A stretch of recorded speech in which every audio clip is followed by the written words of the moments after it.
Hello friends, welcome back to my channel smile openly with doctor Poonam.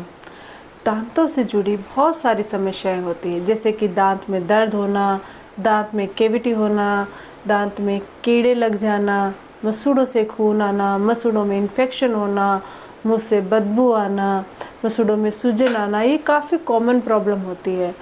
हर कोई, यानी कि अगर हम बात करें तो 100 में से 70% लोगों के दांतों की समस्या रहती ही है। तो अगर आप भी दांतों की प्रॉब्लम से परेशान हो तो ये वीडियो आप लोगों के लिए है। और अगर आप दांतों की समस्या से परेशान नहीं हो और चाहते हो कि आगे चलकर भी आपको इसकी समस्या का सामना न करना पड़े, तो भी ये वीडियो आप लोगों के लिए है। क्योंकि आज के इस वीडियो में मैं आपको एक ऐसा बहुत ही फ़ायदेमंद घरेलू तरीका बता रही हूँ जिसको अगर आप ब्रश करने से पहले रेगुलर करते हो तो उससे आपके दांतों से रिलेटेड और मसूड़ों से रिलेटेड कोई भी समस्या नहीं होगी, और अगर ऑलरेडी हो चुकी है तो वो भी दूर होगी। तो वीडियो का अंत तक जरूर देखिएगा। वीडियो शुरू करने से पहले अगर अभी तक आप लोगों ने चैनल सब्सक्राइब नहीं किया है तो प्लीज़ सब्सक्राइब कर लीजिएगा। बेल आइकन को प्रेस करना बिल्कुल ना भूलिएगा ताकि आपको मेरे न्यू वीडियोस की नोटिफिकेशंस मिलती रहे। तो चलिए शुरू करते हैं आज का टॉपिक। सबसे पहले तो ये जानते हैं कि वो कौन कौन सी समस्याएं होती है जो बहुत ही कॉमन होती है दांतों में। जैसे कि मैंने पहले ही बताया है कि दांतों में एक तो कैविटी होना बहुत ही कॉमन है। कैविटी की वजह से अगर डीप हो जाती है तो उसमें इन्फेक्शन हो जाता है और उसके कारण दर्द होने लग जाता है। या फिर अक्कल दाढ़ यानी कि विजडम टूथ में जब भी वो इरप्ट होता है तब दर्द होता है, या वो टेढ़ा हो जाता है, या उसमें कैविटी या खाना फंसने लग जाता है तो उसकी वजह से भी दर्द होना काफ़ी कॉमन होता है। बच्चों में कैविटी होना बहुत ही कॉमन प्रॉब्लम होती है। मसूड़ों की समस्या, अगर हम जिंजिवाइटिस की बात करें तो लगभग 90% लोगों में जिंजिवाइटिस होता है, यानी कि जब वो ब्रश करते हैं तो उनकी हल्की हल्की कभी कभी ब्लीडिंग आती है।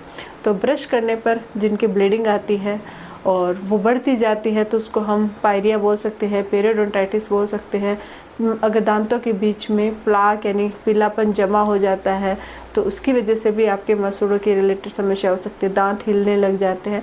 तो ये जो समस्या है वो काफ़ी कॉमन होती है, लेकिन आप इन सभी समस्याओं से छुटकारा पा सकते हो सिर्फ एक आसान से घरेलू तरीके से। तो वो क्या है, चलिए जानते हैं। हमें करना क्या है। सबसे पहले सुबह उठकर सब लोग ब्रश करते हैं, लेकिन ब्रश करने से पहले एक रूटीन अपनाना है। वो रूटीन है ऑयल पुलिंग का। ऑयल पुलिंग एक बहुत ही कारगर और बहुत ही फ़ायदेमंद घरेलू तरीका है हमारे दांतों और मसूड़ों की समस्याओं को दूर करने का। आयुर्वेद की बात करें तो उसमें भी काफ़ी महत्व है उसका, ऑयल पुलिंग का। ये सिर्फ हमारे दांतों और मसूड़ों की प्रॉब्लम भी दूर नहीं करता बल्कि पेट से रिलेटेड, और अगर आपके एसिडिटी और गैस की समस्या रहती है तो उन सब समस्याओं को भी दूर करता है, यानी कि शारीरिक जो प्रॉब्लम होती है उनको भी दूर करने का काम करता है। तो ऑयल पुलिंग बहुत ही बेहतरीन तरीका होता है दांतों और मसूड़ों की समस्याओं को दूर करने का। और ये आपको करना है सुबह सुबह ब्रश करने से पहले। थोड़ा सा समय निकालना है, लगभग 20 मिनट आपको इसके लिए चाहिए, और 20 मिनट के अंदर अंदर ये प्रोसेस हो जाएगा। और ये अगर आप करते हो रेगुलरली तो आपको काफ़ी बेनिफिट होता है। करना क्या है, आप आराम से सुबह सुबह बैठ जाइए और इसके लिए हमें ऑयल चाहिए। वो है नारियल का तेल या फिर तिल्ली का तेल। दोनों ही तेल फ़ायदेमंद है। जो आपके पास अवेलेबल है वो ऑयल आप इसके लिए इस्तेमाल कर सकते हो। नारियल में एंटी इन्फ्लेमेटरी, एंटी बैक्टीरियल गुण होता है, साथ ही इसके अंदर एंटी प्लाक गुण होता है। जो आपके जितने भी बैक्टीरिया होते हैं मुंह में बहुत सारे बैक्टीरिया होते हैं, कुछ अच्छे होते हैं कुछ बुरे होते हैं। जो बेड माइक्रो ऑर्गेनिज्म होते हैं वो हमारे दांतों और मसूड़ों को नुकसान पहुंचाते हैं। तो ये जो ऑयल है वो जो बेकार जो बैक्टीरिया होते हैं उनको डिस्ट्रॉय करके बाहर निकालने का काम करते हैं। तो हमें क्या करना है, आपको 2 चम्मच नारियल का तेल है उसको मुँह में लेना है और अच्छे से कुल्ले करना है, अच्छे से रिंच करना है, चारों ओर अपने मुंह में घुमाना है। कुछ देर तक घुमा लीजिए, फिर आप एक बाउल के अंदर उसको थूक दीजिए। फिर यही प्रोसेस आप फिर 2 चम्मच ऑयल लीजिए, उसको मुंह में लीजिए और उसको घुमा लीजिए काफ़ी देर तक। जितनी देर आप मुंह में रख सकते हो, जितनी देर आप घुमा सकते हो, जैसे इस तरीके से जितनी देर रख सकते हो उतनी देर रखिए। फिर इसको स्पिट कर दीजिए। फिर ये प्रोसेस आप कम से कम 10 से 15 मिनट तक कीजिए। याद रखिए कि जो आप ऑयल मुंह में ले रहे हो उसको बाहर ही थूकना है, अंदर निगलना नहीं है, क्योंकि जब आप इससे रिंच करते हो तो जितने भी मुंह के बैक्टीरिया होते हैं वो सारे उस ऑयल में घुल जाते हैं। लेकिन अगर आपने गलती से ही इसको निगल लिया तो ये आपके बॉडी में यानी पेट में जाके नुकसान पहुंचा सकते हैं।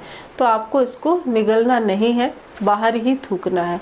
ये प्रोसेस शुरुआत में थोड़ा सा आपके लिए प्रॉब्लमेटिक हो सकता है, तो 5 से 7 मिनट कीजिए, फिर धीरे धीरे आप इसका टाइमिंग बढ़ा के 10 से 15 मिनट तक कर सकते हैं।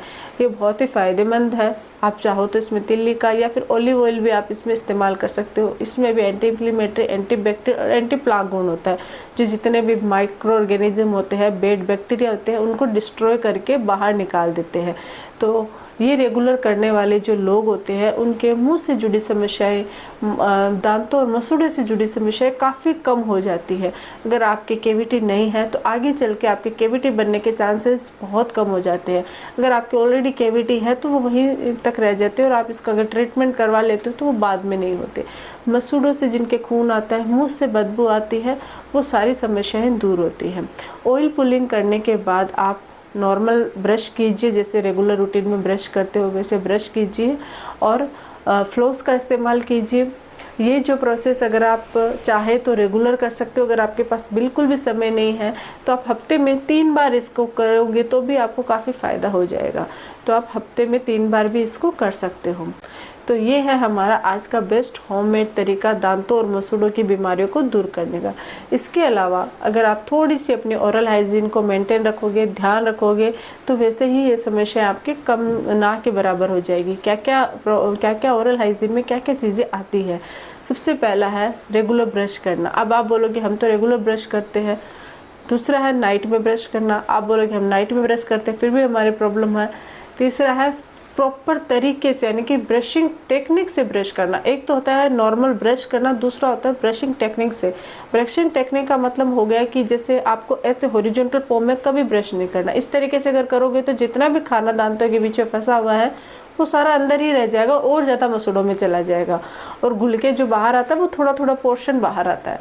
लेकिन अगर अप टू डाउन इस तरीके से या राउंड फॉर्म में करोगे तो वो आपकी जो एरिया होता है, वो इंटरडेंटल जो स्पेस होता है उसके थ्रू बाहर निकल जाता है और आपका जो मसूड़े हैं उनकी भी मसाज हो जाती है, अपर टू डाउन और नीचे वालों को लोअर टू अप, और जो पीछे वाले मोलर्स होते हैं उनको राउंड राउंड बीच में जो कस्प होते हैं वहाँ पे आप ब्रश कीजिए। ये ब्रश का जो टाइमिंग होता है वो 2 मिनट तक ही होना चाहिए, बहुत ज़्यादा नहीं होना चाहिए। बहुत सारे लोगों को हैबिट होती है बहुत ज़्यादा ब्रश से दांतों को घिसने की। उनको लगता है कि एकदम क्लीन हो जाएंगे, सारे दांत का जो बैक्टीरिया वो सारे निकल जाएंगे। ऐसा नहीं होता। 2 मिनट में भी उतना ही काम होता है जितना आप 4 मिनट में करोगे। उल्टा आपकी ज़्यादा प्रॉब्लम होगी, दांत का इनेमल है वो घिसने लग जाएगा। साथ ही ब्रश करना ही काफ़ी नहीं है, ब्रश के साथ फ्लॉस करना बहुत इंपॉर्टेंट है। फ्लॉस अगर आप रेगुलर करते हो तो दांतों के बीच के मसूड़ों के अंदर जो फंसा हुआ खाना है वो निकल आता है। वो निकल आएगा तो आपके प्लाक नहीं बनेगा, कैलकुलस नहीं बनेगा और आगे चल के आपके मसूड़ों की और दांतों की प्रॉब्लम भी नहीं होगी। तो अगर ब्रशिंग और फ्लॉसिंग रेगुलर करते हो, हफ्ते में या दिन में 1 बार अगर आप गुनगुने पानी में नमक डाल के कुल्ले करते हो तो ये भी काफ़ी फ़ायदा पहुंचाता है आपके दांतों और मसूड़ों के लिए, क्योंकि नमक में नेचुरल एंटीबायोटिक का काम करता है। एंटी इन्फ्लेमेटरी, एंटी बैक्टीरियल दोनों गुण होते हैं जो भी बैड माइक्रो ऑर्गेनिज्म को डिस्ट्रॉय करता है। तो नमक के पानी से कुल्ले भी कर सकते हो। तो ये है हमारा आज का टॉपिक। आई होप कि वीडियो आपके लिए फ़ायदेमंद रहा होगा। अगर वीडियो अच्छा लगे तो प्लीज़ चैनल को लाइक कीजिए, शेयर कीजिए, सब्सक्राइब जरूर कीजिएगा। Thank you.